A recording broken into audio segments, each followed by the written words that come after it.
Assalamualaikum warahmatullahi wabarakatuh. Kesuksesannya luar biasa. Dari gerobak kecil, kini ia punya 10 cabang warung bakso yang tak pernah sepi. Tapi siapa sangka, setiap mangkuk yang kau santap ternyata menyimpan rahasia menjijikan dan mengerikan. Tapi, apakah kamu masih berani makan di sana setelah tahu rahasia tukang bakso itu? Sebelum kita mulai kisah hari ini, jangan lupa like, komen, dan subscribe agar Anda tidak ketinggalan cerita berikutnya. Dan sebelum melangkah lebih jauh, mari bersama-sama kita bacakan shalawat kepada baginda Nabi Muhammad Sallallahu Alaihi Wasallam. Dan tuliskan di kolom komentar, Allahumma salli ala Sayyidina Muhammad wala ali Sayyidina Muhammad. Di sebuah kota kecil bernama Cibarani, ada warung bakso yang selalu ramai setiap hari. Namanya Bakso Mang Arif. Dari pagi sampai malam, kursi-kursi di warung itu tak pernah kosong. Bahkan orang rela antri di pinggir jalan hanya untuk mencicipi semangkuk bakso panas yang katanya rasanya beda dari yang lain.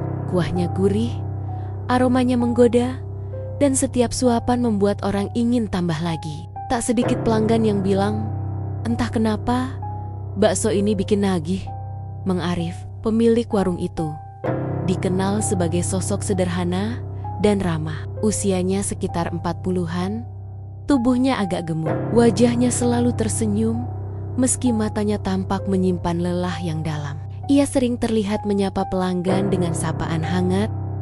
Silakan duduk, bakso spesial 1 mangkok ya. Tapi di balik senyumnya itu, ada sesuatu yang tak pernah orang tahu. Sebuah rahasia yang kelam dan tak bisa diceritakan pada siapapun.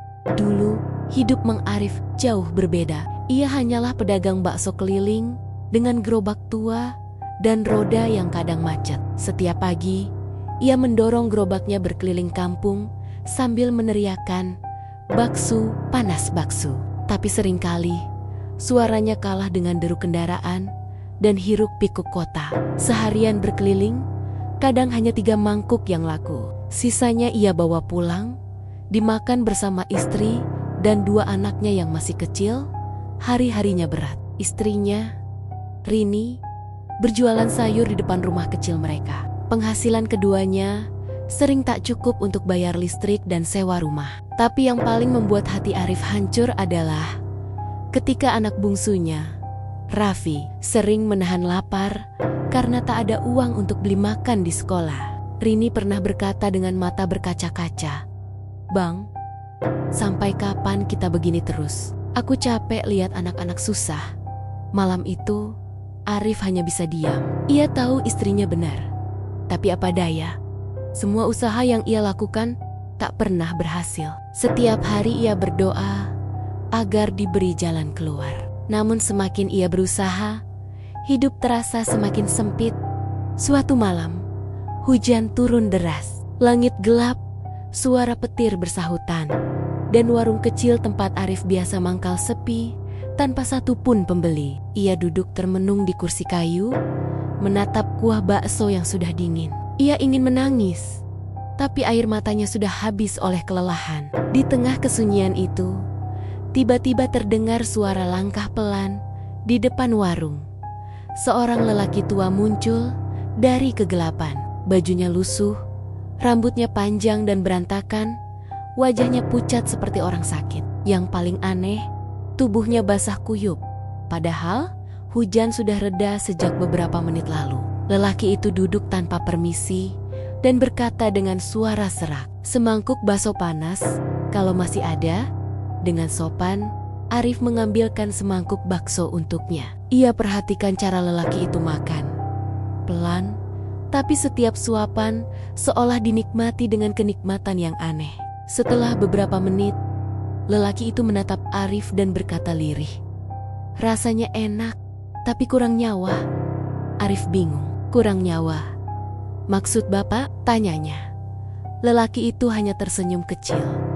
Senyuman yang terasa dingin dan membuat bulu kuduk berdiri. "Kalau kau ingin bakso ini hidup, datanglah ke kuburan tua di belakang pasar tengah malam nanti. Bawa semangkuk bakso dan sedikit darahmu sendiri, Arif tertegun. Ia tak tahu apakah orang itu sedang bercanda atau gila. Namun, sebelum sempat ia bertanya lebih jauh, lelaki itu sudah berdiri. Langkahnya lambat, tapi anehnya, tidak terdengar suara kaki sama sekali. Saat Arif mencoba melihat keluar warung, lelaki itu sudah lenyap begitu saja. Hanya sisa air menetes di lantai, seperti bekas jejak seseorang yang basah kuyup, namun menguap begitu cepat, seolah tak pernah ada. Malam itu menjadi awal dari perubahan besar dalam hidup Mang Arif. Antara takut dan penasaran, pikirannya terus dihantui kata-kata kurang nyawa. Ia tidak tahu apa maksudnya, tapi hati kecilnya berkata, mungkin inilah jawaban dari doa dan keputusasaan yang selama ini ia panjatkan. Dan tanpa ia sadari langkahnya, sebentar lagi akan menapaki dunia yang bukan milik manusia. Sejak malam itu, pikiran Mang Arif tak pernah tenang. Kata-kata lelaki misterius itu terus bergema di kepalanya. Datanglah ke kuburan tua di belakang pasar, bawa sedikit darahmu sendiri. Ia berusaha menganggapnya hanya gurauan, tapi entah mengapa, rasa penasaran itu terus tumbuh, menekan logikanya sedikit demi sedikit. Di malam-malam berikutnya, Arif selalu terbangun sekitar pukul 2 dini hari. Ia mendengar sesuatu di luar jendela. Suara seperti langkah kaki pelan yang menyeret, lalu suara gemerincing sendok di dapurnya. Tapi setiap kali ia keluar, tak ada siapapun. Istrinya, Rini, mulai khawatir. Bang, kamu sering melamun akhir-akhir ini. Jangan pikir yang aneh-aneh, ya, rezeki sudah ada yang ngatur, katanya lembut. Tapi Arif hanya tersenyum kecil dan menjawab, iya, Rin, aku cuma capek mikirin dagangan. Padahal hatinya justru makin kacau. Malam Jumat tiba, udara terasa lebih dingin dari biasanya, dan langit tampak tanpa bintang. Dari kejauhan, lonceng kecil di musola berdentang 3 kali. Saat itu, Arif sudah tak tahan lagi. Ia memutuskan untuk mengikuti kata-kata lelaki tua itu. Meski bagian dirinya tahu betapa berbahayanya keputusan itu. Ia menyiapkan 1 mangkuk bakso hangat, lengkap dengan kuahnya, dan memasukkannya ke dalam wadah kecil. Lalu dengan tangan gemetar, ia menusuk ujung jarinya menggunakan pisau dapur. Setetes darah merah jatuh ke dalam kuah. Kuah itu tampak berputar pelan, seolah menghisap darah itu ke dalam dirinya sendiri. Dengan langkah hati-hati, Arif berangkat menuju kuburan tua di belakang pasar. Angin malam berhembus pelan, membawa aroma tanah basah dan bunga Kamboja. Jalanan gelap hanya diterangi cahaya bulan setengah yang redup. Setiap kali ia menatap ke kanan dan kiri, bayangan pohon beringin di tepi jalan tampak seperti sosok hitam yang mengawasinya. Ketika tiba di area pemakaman, suasananya sangat sunyi. Tidak ada suara jangkrik, tidak ada suara angin, hanya bunyi degupan jantungnya sendiri. Ia berjalan di antara nisan-nisan tua yang sebagian sudah miring dan ditumbuhi lumut. Di tengah kuburan itu, ada 1 nisan tanpa nama. Batu nisannya berwarna hitam, basah oleh embun. Arif merasakan hawa dingin menusuk tulang. Ia menaruh mangkuk bakso di depan nisan itu, lalu berlutut mencoba mengingat kata-kata lelaki misterius. Bawa semangkuk bakso dan sedikit darahmu sendiri. Dengan suara bergetar, Arif berbisik, saya tidak tahu siapapun yang tinggal di sini. Tapi kalau memang ini bisa menolong saya dan keluarga saya, tolonglah. Tiba-tiba, tanah di depan nisan itu bergetar pelan. Dari dalam tanah muncul uap putih tipis, lalu terdengar suara berat seperti bisikan dari dasar bumi. Kau memanggilku. Arif mundur beberapa langkah, tapi tubuhnya seolah terkunci. Tanah di depan nisan itu mulai terbelah pelan. Dan dari sana muncul sosok pocong. Kain kafannya kotor, basah, dan di wajah pucatnya menetes cairan kental berwarna hitam kehijauan. Matanya kosong, tapi dari lubang kecil di pipinya keluar suara lirih menyeramkan.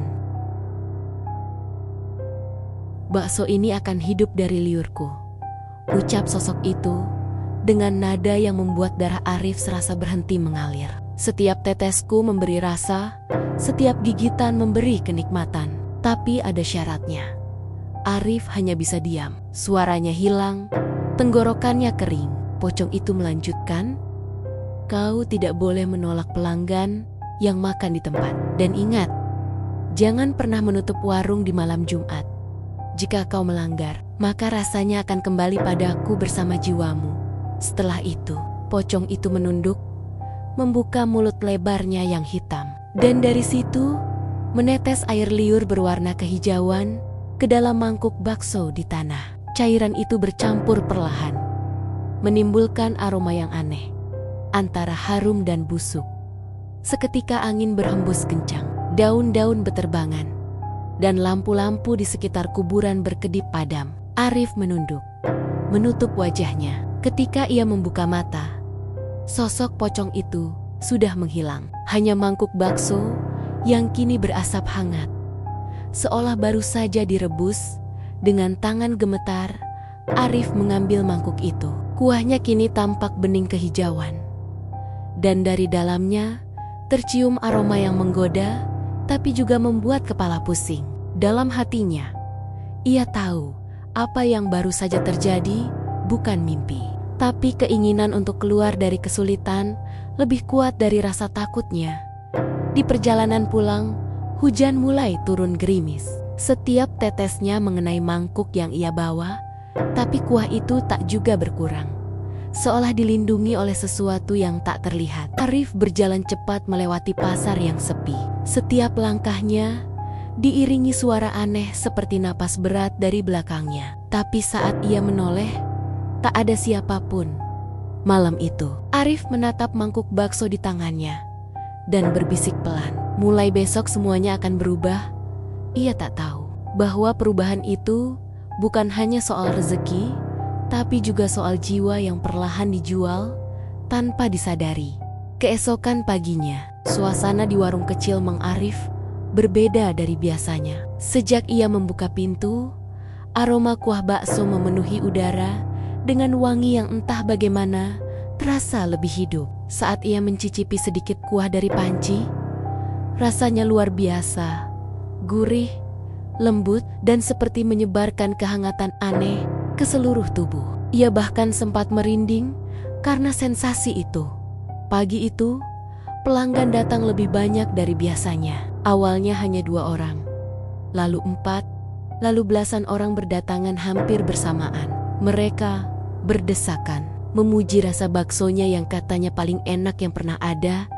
Seorang bapak tua sampai berkata, "Entah kenapa, rasanya kayak ada tenaga di lidah saya. Gurihnya bukan main."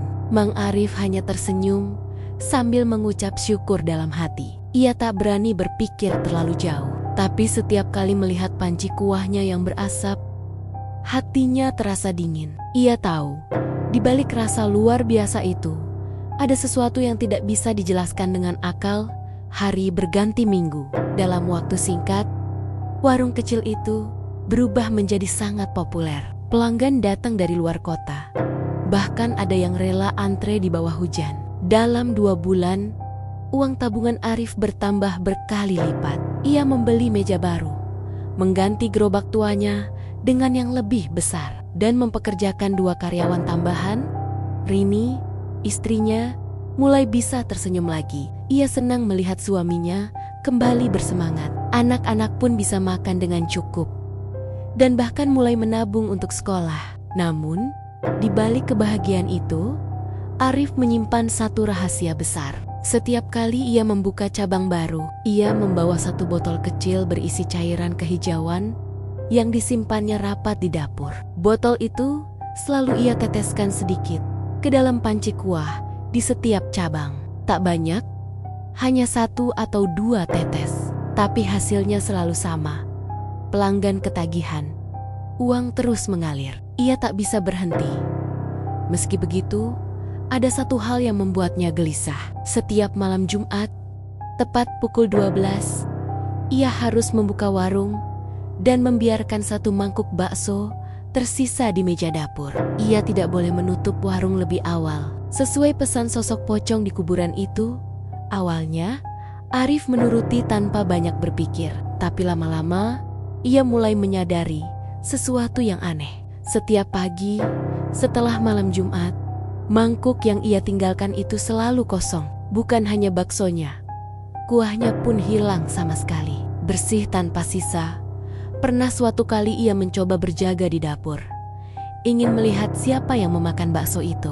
Namun tepat pukul 12 malam, lampu-lampu di warung tiba-tiba padam. Suara seperti langkah kaki basah terdengar mendekat. Arif bersembunyi di balik tirai, dan dari sela kain, ia melihat bayangan putih tinggi berdiri di dekat meja. Bayangan itu menunduk perlahan ke arah mangkuk, dan dari kepalanya menetes cairan gelap yang bercampur dengan kuah. Setelah itu, suasana kembali hening. Arif gemetar, ia menutup matanya. Dan sejak malam itu, ia tak pernah berani berjaga lagi. Ia hanya menuruti apapun yang diminta, tanpa banyak tanya. Semakin lama, usahanya berkembang pesat. Kini ia memiliki 10 cabang bakso Mang Arif di berbagai kota sekitar. Nama dan fotonya sering muncul di media lokal. Banyak orang memujinya sebagai contoh kerja keras yang sukses dari bawah. Namun, Arif tahu betul bahwa semua itu bukan hasil kerja keras semata. Setiap malam, ia merasa ada mata yang mengawasinya. Saat sedang menyiapkan kuah, kadang ia mendengar suara berbisik dari arah panci. Lebih banyak beri mereka. Lebih banyak kadang suaranya begitu dekat, seolah datang dari dalam panci itu sendiri.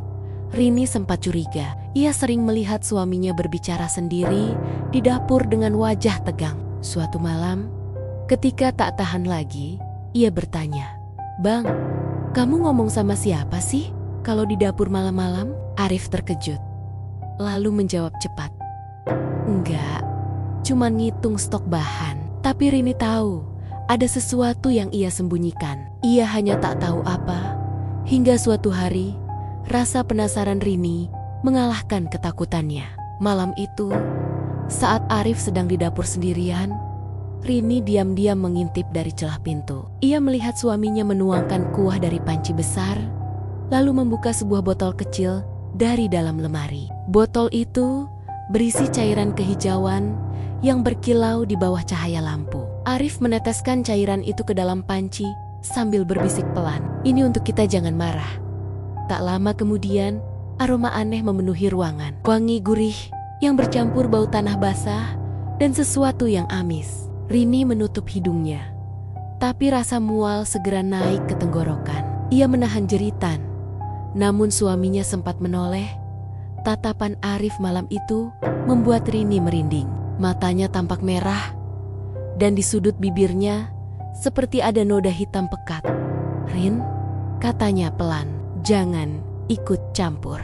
Ini demi kita semua."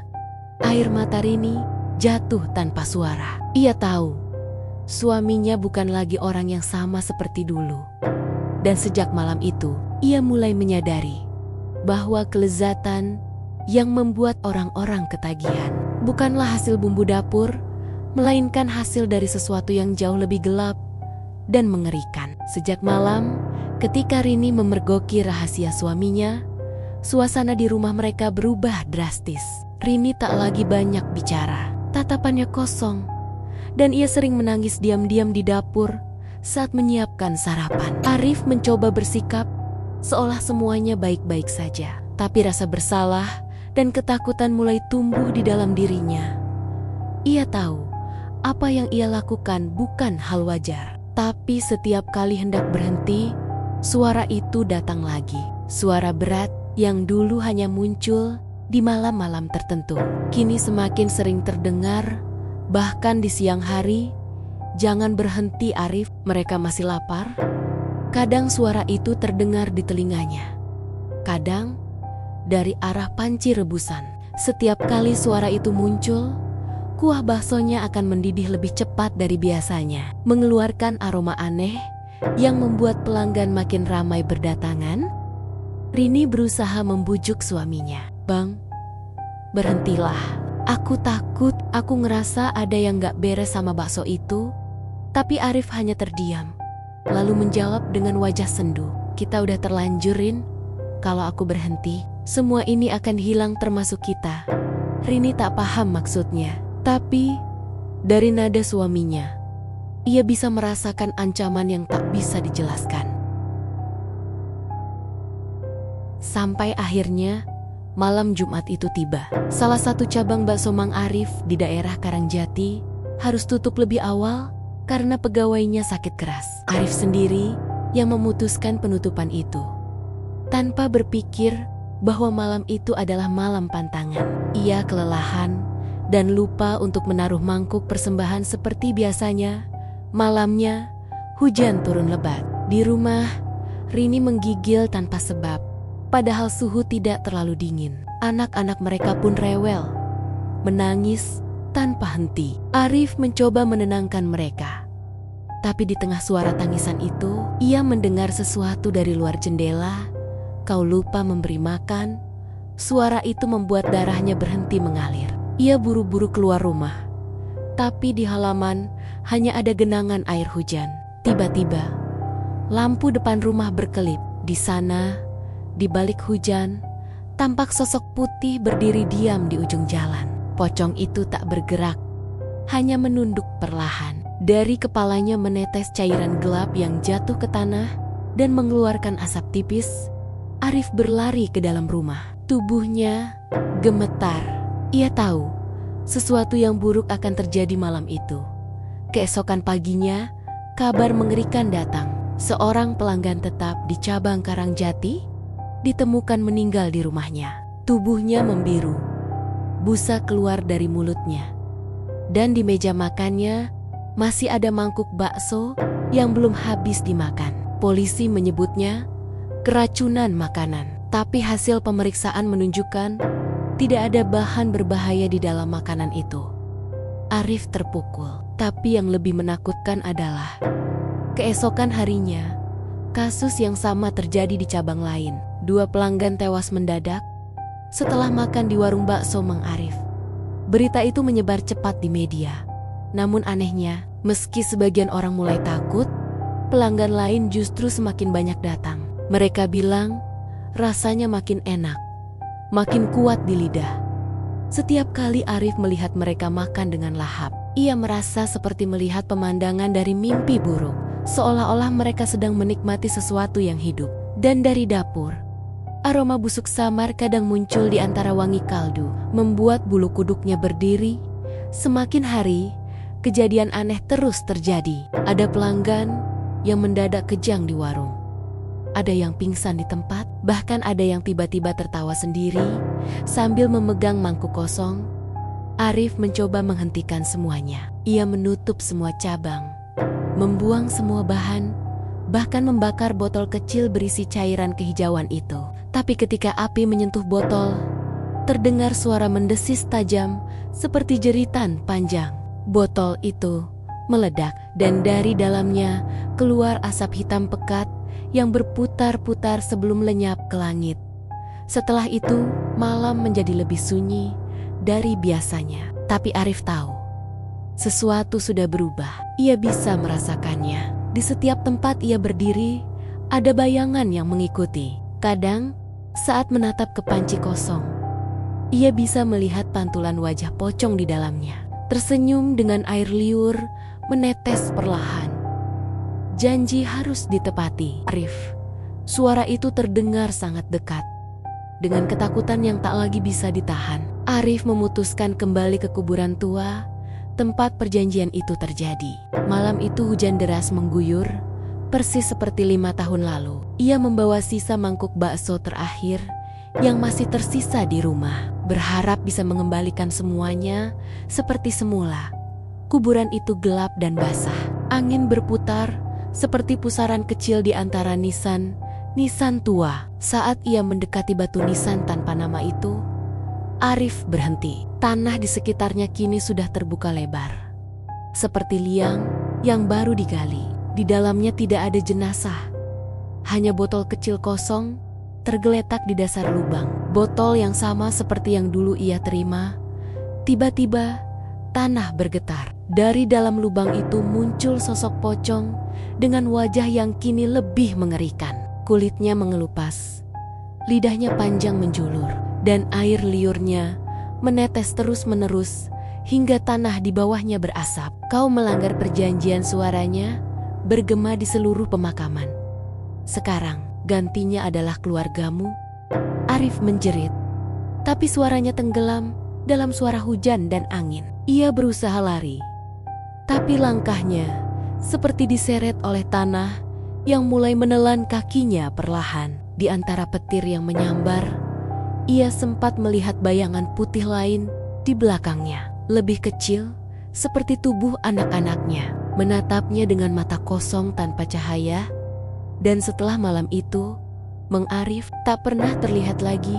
Sejak malam berdarah itu, warung bakso Mang Arif tak pernah buka lagi. Polisi datang, warga berkerumun, dan berita tentang kejadian aneh di warung itu menyebar cepat. Ada yang bilang Mang Arif gila karena kehilangan seluruh keluarganya. Ada pula yang bilang ia sudah mati, tapi mayatnya tak pernah ditemukan. Hanya warung kosong yang berserakan dengan mangkuk pecah. Dan di dinding dapurnya ada noda merah tua menyerupai tangan yang menempel kuat, seolah tak bisa hilang meski sudah disikat berkali-kali. Tapi yang paling mengerikan, warung-warung cabang bakso Mang Arif yang dulu berjaya juga ikut ditutup satu persatu. Para pegawainya mengaku sering melihat sosok mirip Mang Arif berdiri di pojokan dapur. Wajahnya putih pasi, matanya kosong menatap panci kuah yang menggelegak. Beberapa bahkan mendengar suara lirih seperti napas berat. Rasanya kurang nyawa sebelum lampu warung tiba-tiba padam tanpa sebab. Beberapa bulan kemudian, seorang pedagang bakso muda bernama Rangga membeli peralatan bekas dari salah satu cabang warung itu. Ia tak tahu sejarah kelam di balik nama besar bakso Mang Arif yang kini sudah dilupakan waktu. Panci besar, mangkuk, dan sendok-sendok logam itu tampak biasa saja. Meski ada satu yang aneh. Di bagian bawah panci ada goresan halus berbentuk kalimat tak jelas, seperti tulisan Arab kuno yang sudah pudar. Malam itu, ketika Rangga mencoba merebus kuah untuk pertama kali, aroma gurih yang aneh langsung menyeruak. Harum, tapi di dalamnya ada sesuatu yang menusuk hidung, seperti bau tanah basah yang lama tak tersentuh cahaya. Ia menatap panci itu lama, lalu mengaduk kuahnya pelan. Saat uap panas mulai naik, ia tertegun. Ada sesuatu yang jatuh dari atas titsan bening, seperti air liur. Rangga menatap ke atas, tapi langit-langit dapurnya kering. Tak ada kebocoran sama sekali. Dalam beberapa hari, warung Rangga tiba-tiba ramai. Pelanggan berdatangan, bahkan lebih banyak dari yang ia bayangkan. Semua memuji rasanya yang unik dan bikin ketagihan. Ia senang. Tapi di malam-malam tertentu, ia mulai mendengar suara aneh dari dapur. Suara tawa kecil yang lirih, disusul bisikan, tambah sedikit saja. Biar rasanya hidup, Rangga mencoba mengabaikan. Tapi suatu malam, ketika ia sedang membersihkan panci, ia menemukan sesuatu yang membuat darahnya membeku. Di dasar panci, menempel sesuatu seperti rambut panjang berwarna keabu-abuan. Ia tarik perlahan, dan aroma busuk menyengat langsung keluar. Tiba-tiba lampu dapur padam, dan di pantulan kaca etalase, ia melihat sosok bayangan berdiri di belakangnya. Kepala terbungkus kain putih, dengan air liur menetes dari mulut yang menjulur panjang. Rangga menjerit. Ia melempar panci itu dan berlari keluar. Tapi pintu warung terkunci rapat. Dari kegelapan, suara serak terdengar jelas. Rasanya belum sempurna. Kau harus memberi tumbal. Bayangan itu semakin dekat, menatap Rangga dengan mata kosong yang memantulkan api lilin kecil di meja. Ia mencoba berteriak, tapi tenggorokannya terkunci. Bayangan itu mengangkat tangannya pelan, dan tetesan air bening jatuh tepat ke bibir Rangga. Tubuhnya langsung kaku, kepalanya bergetar hebat. Matanya membelalak, lalu tubuhnya ambruk ke lantai. Saat pagi datang, warga menemukan Rangga terbaring di dapur. Mulutnya terbuka lebar, meneteskan cairan bening, dan di sampingnya ada mangkuk bakso yang masih panas. Anehnya, tidak ada seorang pun yang merasa memasak di sana malam sebelumnya.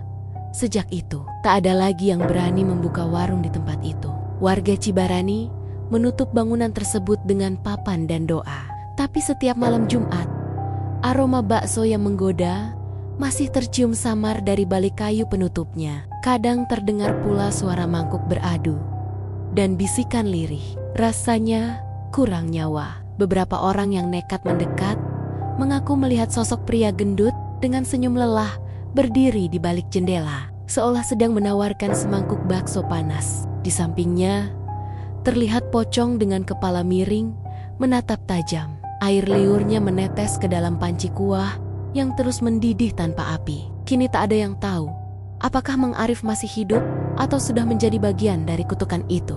Tapi satu hal yang pasti, siapapun yang mencoba memperkaya diri dengan jalan yang salah cepat atau lambat akan membayar dengan hal yang paling berharga, jiwanya sendiri. Dan sampai hari ini, orang-orang di Cibarani masih berbisik, kalau kau mencium aroma bakso di tengah malam, padahal tak ada warung buka, jangan menoleh. Karena bisa jadi Mang Arif sedang menawarimu mangkuk terakhirnya. Kalau kamu suka cerita tadi, jangan lupa like, subscribe, dan bagikan ke temanmu. Sampai jumpa di kisah perjalanan misteri selanjutnya. Wassalamualaikum warahmatullahi wabarakatuh.